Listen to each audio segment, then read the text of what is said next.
Jumlah penumpang yang berangkat melalui bandara di Provinsi Kalimantan Selatan pada bulan September 2019 sebanyak 139.284 orang atau terjadi penurunan sebesar 6,46%. Sedangkan jumlah penumpang yang datang melalui bandara di Provinsi Kalimantan Selatan terjadi penurunan sebesar 1,59%. Jumlah penumpang yang berangkat melalui bandara di Provinsi Kalimantan Selatan pada bulan September 2019 sebanyak 139.284 orang atau terjadi penurunan sebesar 6,46% dibandingkan dengan jumlah penumpang yang berangkat bulan Agustus 2019 yang berjumlah 148.904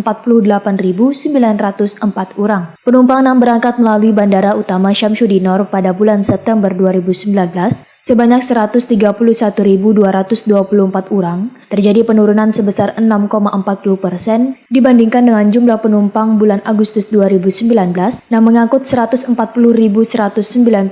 orang. Pada Bandara Gusti Syamsir Alam Kota Baru, jumlah penumpang yang berangkat sebanyak 3.723 orang atau turun sebesar 15,14%. Bandara Bersujud Batu Licin, jumlah penumpang yang berangkat sebanyak 4.105 orang atau naik 2,96% dibandingkan bulan sebelumnya. Demikian dipadahkan Kepala BPS Kalimantan Selatan Diah Utami Wayah Jumpa Media. Melalui Bandara Warukin Tanjung, ujar Diah Utami, jumlah penumpang berangkat pada bulan September 2019 turun sebesar 29,91%, di mana penumpang yang berangkat pada bulan September 2019 berjumlah 232 orang, sedangkan pada bulan Agustus 2019 penumpang yang berangkat sebanyak 331 orang. Sedangkan jumlah penumpang yang datang melalui bandara di Provinsi Kalimantan Selatan pada bulan September 2019 terjadi penurunan sebesar 1,59%, di mana jumlah penumpang yang datang pada bulan September 2019